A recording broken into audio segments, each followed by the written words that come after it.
So this is going to be a fun conversation. Nellie Harden deals with the whole. What did you just phrase? Let's turn over the small stone about, or the large stone of Yeah. how do we balance marriage and family life and multiple kids, different ages, different developmental things. So this episode, Nellie. I think of it this way: this could be as chaotic as family life could be, and Oh hopefully it my. lands well. Yes. So welcome to the show. Thank you so much for having me. So you've got the I'm gonna let you kind of jump into what's the framework of how you look at life when it comes to Mm. particularly the whole of the family and with kids involved and launching and all of that. I mean, just kind of fill everybody in with where you are, and then let's talk about the nuances of how do we make sure nothing gets missed, particularly Mm. with the marriage, Yeah. because we don't want to go to either extreme, right? Right. Where it's exclusive to the other because we went too far one way. Mm. So good. So the work that I do is really about, I mean, it started with this idea of I truly believe that the best way to change the world is through one living room at a time. And so taking that then further, saying, okay, well, then what does that mean? What does that look like? Well, we have a lot of people, and I love that you said launched and just what you said there, right? Because we have a lot of families in the chaos of today, in the noise of today, in the distraction of today, that we are just releasing our young adults into the world and we're not launching them into the world anymore. And there's a Big difference, very sure. distinct difference, right? And so how can we then launch them into the world? Because then these are the young adults that are then going to go and, be the leaders of the families and the living rooms and the corporations and the governments and all the things, right? And so really changing the world is the best way in the living room through those foundations. Now, what foundations then set them up for the best success? And success not meaning CEO position, corner office, right? Which a lot of people, deem or associate with success or money or bank accounts or what have you. I really look at success as, are you fulfilling your place in the world? Are you fulfilling your dreams? Are you using your gifts and your talents and, what the good Lord gave you, right? Are you using those things in order to fill your spot in the story? And so then you peel that back, and I see a lot of families, because it's much easier, right, to say, well, they made the football team or the soccer team and they got an A in calculus and Right. they, were the star in the play. So therefore they are ready for college. No, or wherever they go, right? It might be Right. college, Right. military, work, Right. whatever that is, backpacking through Europe, whatever that is, right? But those things are very tactical things that you can check a box for, but it doesn't necessarily get them ready. In fact, it could be a deterrent for getting them ready, depending on how they prepared and went through those things. So peeling back those layers, it's like, what do they need? What do we need as adults? And what do we need to prepare our young adults with? Because we're not raising kids, we're raising people, right? Mm-hmm. And so it really comes down to this foundation that I started developing and working and giving feet to. And they're more abstract thoughts that we all know as parents, as families, that we're supposed to build into our kids. But it's like one of those things that you're like, oh, I'll get to it or it'll happen. And that is the foundation of worth, self-worth, self-esteem, and self-confidence, Mm-hmm. right? And just because they might be the star of the pick your whatever, the team or the club or what have you, doesn't actually mean that they have self-esteem or self-confidence, right? Absolutely. And so, how can we build the foundations of those things and actually have like tactical means to do those? And that will then launch them into their future and set them up for the successes in their lives. They'll know how to approach a challenge and discipline themselves through figuring out a solution and getting to the other side, whether that means a failure or not. And failure is a good thing. Every Mm-hmm. success is paved with failure. So just instilling these things along the way. So that's, the cornerstone of my work is building this foundation of worth, esteem, and confidence. But here's the thing. This foundation comes at a very precise address. It's like building a house on the corner of such and such and such and such. Okay. This address is right at the crosshairs of biology, psychology, faith, and culture, right? Because so many people, especially families and parents, there's so much noise today. I really feel like if parents knew a little bit more about the biology, about the functionality that's happening in their child's brain, they would have so much more grace and understanding of why their kid did that or made that decision or said that weird thing or did that weird thing, right? Right. And you'd have so much less of this, well, I just don't understand why you did that, or I don't understand why you think that, or said that, or whatever, fill in the blank. And when we can have grace, we can build trust. And every relationship is built out of truth and trust. And so understanding the biology, understanding the psychology of what is, their relationships that are going on, their relationship with themselves, their decision making, all of these things. And then there's faith and the roots of where that is coming from, and understanding that I am worthy from the inside out, not the outside in. Mm-hmm. And then we have the culture piece. And we have, we are not of culture, but we live in culture. And so we have to learn how to work with people and actually solve and get through challenges with people and communicate with people effectively.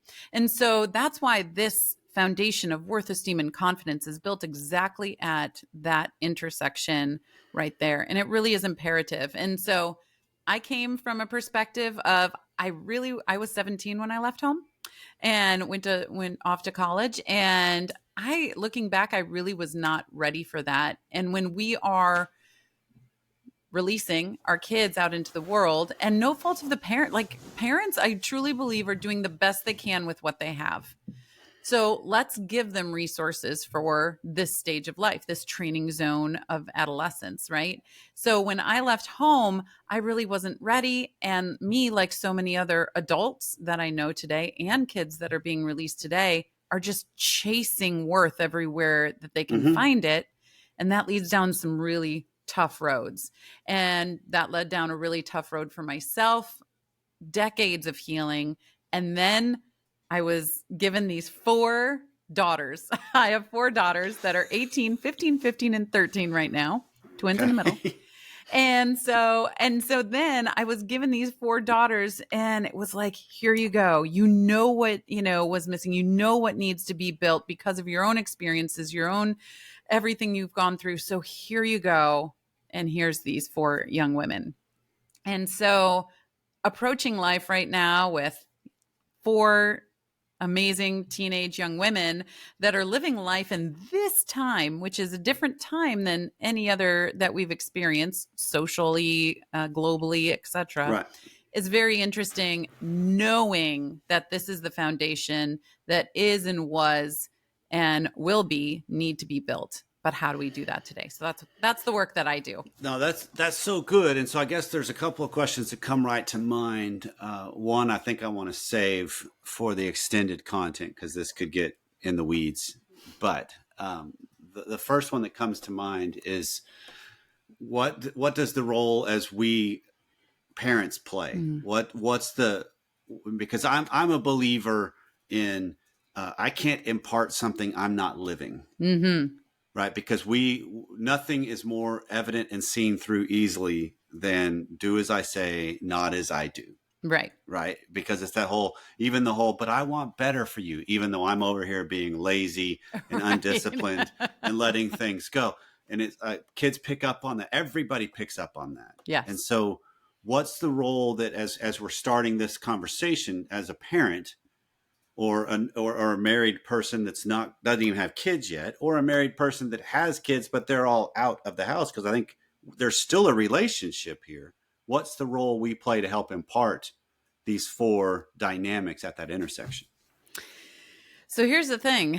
I mean, as parents, we have the humble, huge responsibility of training up our children. And so what they see from us is what they're going to live. I mean, there's the old adage, and it's kind of funny. Oh my goodness, I'm turning into my parents, right? And there's Mm-hmm. a reason for that. And going back to that biology side of things, during adolescence, second half of childhood, there's a very big difference between parenting first half of childhood when you're building everything for them, right? You're spoon feeding life to them. This is who your friends are. This is where you go to school. This is what you're eating. This is what you're wearing, all the things, etc. Second half of childhood, it's about, as a parent, it's about coming alongside and partnering with your child in order to build life with them, in order to train them to build life for themselves after what I call the 65-70. So that's how many days are in 18 years, 6,570, which really from, a 35,000 foot view feels like nothing. That's a short time. Yep. It really is. Short runway right there. And then they take off, right? And so we want to make sure that in the second half of childhood, and I call it the great transition that happens in the middle, because they will start to direct some things and you'll notice that there's some changes happening. Some things will feel like they happened overnight, and some things you'll look back on and say, wow, that was a couple of years ago, but now we're here. And it was the slow boil, right? And so you didn't realize it right away, but it is a great transition. And the more we can expect that and anticipate it in a good way, then we'll be able to be better prepared for it, because then you can come alongside them, right? And so that looks like giving them more responsibilities, walking with them through those responsibilities, helping them do self-assessments. And so, right now my twins in the middle, 15, oh, Lord help us, we're doing driver's ed stuff. And so they've been through driver's ed, the written part and the driving part, and they have their permit now. So now it's up to, Dad and I, my husband and I, to do all of these 120 hours because I have two of them, which is nerve-wracking to me, but it's fine. And afterwards, I talk with them after they do a drive, and we have some time. It's like, okay, well, this is what I noticed. What did you notice? And in particular, if they've had, a rougher drive or what have you, they'll be like, oh, nothing. I didn't notice anything. Right. I was like, well, I think you did. Right. But talking with them about how they have to have some self-assessment there, because self-assessment is mandatory on your way to being self-disciplined. And we want to help them become a self-disciplined leader of their own lives. And so one of the things we have in our house is discipline yourself so others don't have to, right? Yep. And so self-assessment right there is such a key and, mandatory pit stop on the way to self-discipline. So that's just a small example and something I'm living through right now, right? Have some self-assessment. You tell me what you noticed about your behavior or your choices. And it's emotions, right? Because they don't like being told what to do. We don't as adults. They certainly don't as adolescents, right? And then these emotional walls can go up, but just talking with them through it, your emotional wall doesn't have to go up. Tell me what you're noticing. Tell me how you're making those decisions. Walk me through some things. And so they can start assessing themselves. So that's one way that we can come alongside them for sure. And then just helping them speak into our lives, I think, is such a beautiful way that we can, as parents during the second half of childhood, come up and help in that role. So example, maybe you're having an issue with somebody at work or an extended family member or what have you. And just being really vulnerable and honest and being like, yeah, well, my day was kind of rough because I'm having this. I don't know. Do you have any ideas? Right. And that helps them right there know my opinion matters. My ideas matter. And I am worthy of being heard right there. And so those, I could go on and on, but those are some examples right there of how you can come alongside. Yeah, there's a bunch, because what comes to my mind is something. This is what I picked up from my sister, just in a statement she made offhandedly several years back. We have the benefit of her kids are same gender and age as ours, and so the cousins have grown up as friends all the way through. Even though we're 2 states apart, they are still great friends with each other, and love the chance to be with each other. But she would do a quick. Something would get brought to her when they were younger, and now for sure as teenagers, Um, hey, this is the problem. And so rather than tell me more or whatever, it's just, Mm. okay, so how would you like to solve it? Yeah. Let's kind of throw it right back at them, because that's the shift, like you described. The first half, we do a lot for them and help direct a whole lot more than we need to in the second half Mm-hmm. of the stage of their developing.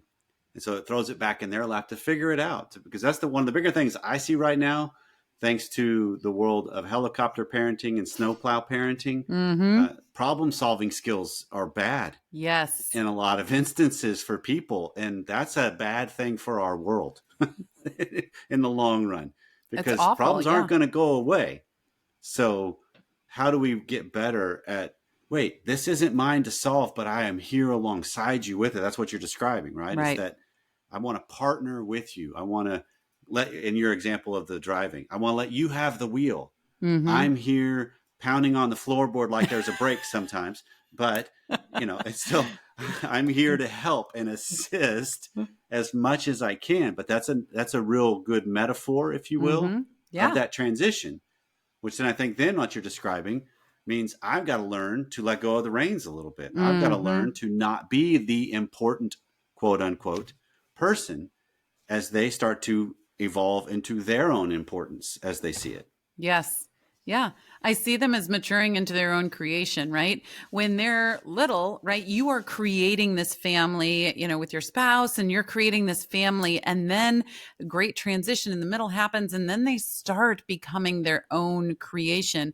And that really, it goes on for the rest of their lives, to be sure, but especially during adolescence up to early 20s, right? When they are just evolving and really branching off from that trunk, right? That solid structure family that you Mm-hmm. have created there, and it's a beautiful thing. But as parents, to bring it back to the marriage, like we talked about, it can also be a really hard thing. There's a lot of mourning in there that happens, and you know, even though when we have kids or we adopt kids, kids come into our lives, we know that there's a point at which that, prayerfully, that they will go off into their own lives and they'll have the opportunity and availability to do that.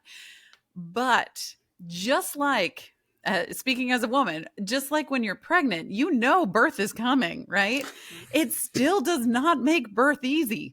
No. Birth is never going to be easy. And these big Right. transitions are also never going to be easy, even though we know they're coming.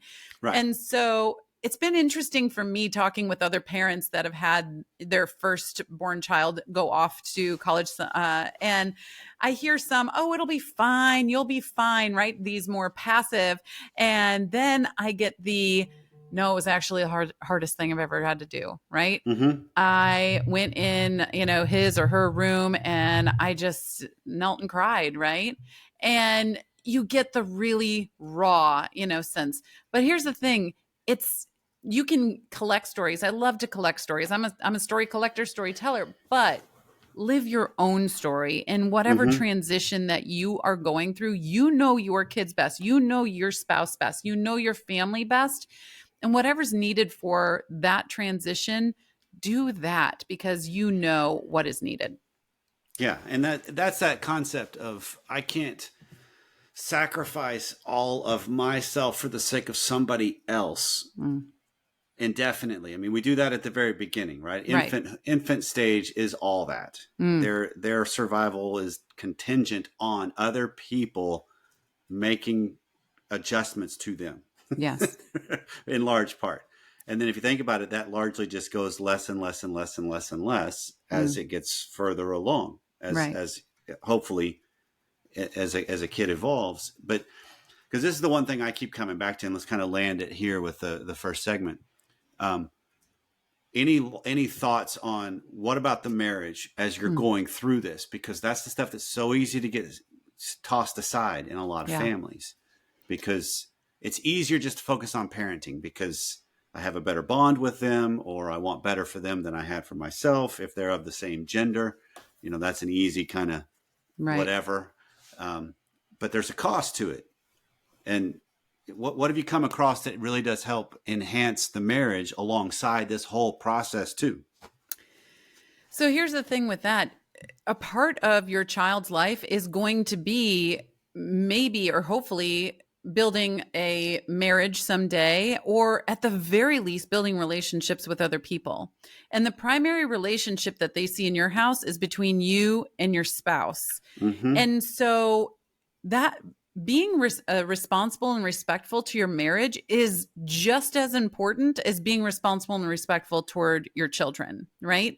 Because it is not only for you, but it's also teaching them something. And to have the long view, right? Knowing it is going to be us. It's just Right. going to be us, right? This is a season Right. of our lives that we are going through when we are, in the diapers, in the middle school, in the high school, doing all the things. This is a season of our lives, but it goes on. And so having respect and responsibility for that part too, of honoring your future today. You want to be able to look at your spouse and say, I am honoring who you are and what we're doing right now, but I'm serving our future, right? Right. And Right. that's the same that you want to do with our kids too. And so dates, super important to have dates, right? And my husband and I, we have 2 to 3 dates a week we go on. And it is just really important. We talk about the kids sometimes, but we have big conversations on there. I was just listening to this on, whatever. What do you think about this? And we have these conversations, right? And then also communication, being able to keep stable communication throughout, even when it involves the kids. And Right. so there's going to be challenges that come up with kids, right? And so you want to be able to come together, even if you have, opposing views, come together and have those discussions and then approach the kids with a united front Yeah. and never go against one another. Yeah. It will not only dismantle, parts of your marriage, hopefully not completely, but also for the kids, it does not show them what it looks like to be in a sacrificial marriage with another person. Yeah, I like that because I think there's that element of, like you just described, we will become our parents. Mm-hmm. I'm becoming my father. Well, I want to make sure, relationally speaking, when my son becomes me, whatever components of that it is, let's make sure this relationship dynamic has been modeled as well, right? Yes. That the importance of no, this is priority. You guys are important, but my marriage is a priority. It matters in my life. And so I think when I can show that, not just say that, that goes a long way, like you're describing. Yes. Well, very good. Well, Nellie, tell people how they can find you and the work that you do. Absolutely. I love to keep it super simple. So you can find everything of mine on nellieharden.com, all my resources, masterclasses, communities that you can be connected with. All of that can be found on nellieharden.com. Perfect. And I'll throw all that in the show notes. So thank you so much for speaking into this aspect of life, because man, we all go through it. If we've created another life, we go through this. Yes. So it's such a vital resource. So thank you so much, Nellie. Absolutely. Thank you for having me.